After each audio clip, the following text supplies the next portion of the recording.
So the word rare to me means something beautiful and something to be celebrated and something unique.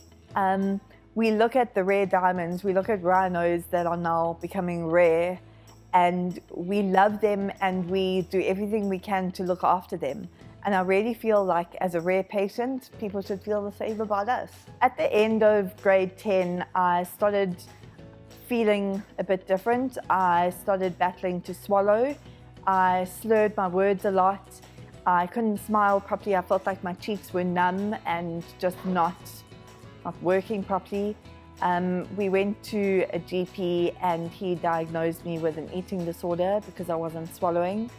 I had to go and see a psychologist, and there was a few months of back and forth, and he sent me back to the GP because he realized it wasn't that. I then was diagnosed with another psychosomatic condition called globus hystericus, which is where you feel like there's a lump in your throat when there isn't.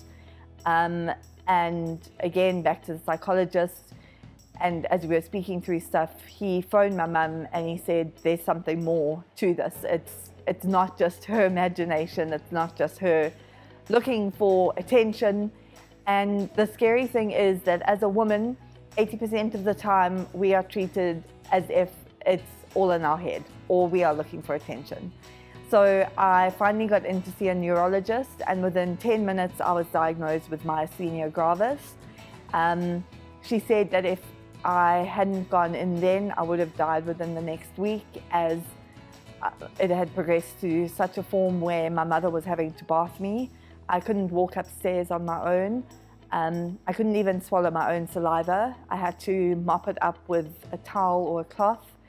I couldn't talk at all. I was sleeping about 18 hours of the day.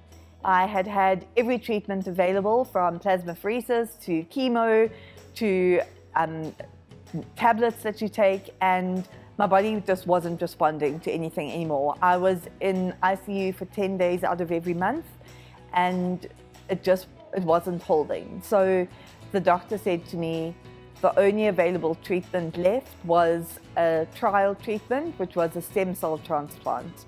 But we had a very limited amount of time to get it done, as my health was so bad. And so we went to medical aid, we submitted papers, my doctor phoned them, researched, we got papers from overseas where they had done the trial, and unfortunately they wouldn't cover it because it was a trial. My doctor said we would have to fundraise to be able to do it, and I had about 2 weeks to raise 250,000 Rand.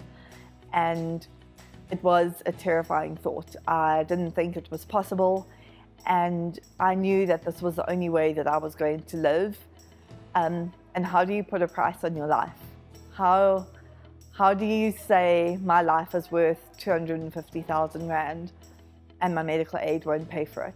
So we set up a fundraising platform. We had all different fundraisers, people from all over the world, my friends, my family, everyone got involved, and we did it.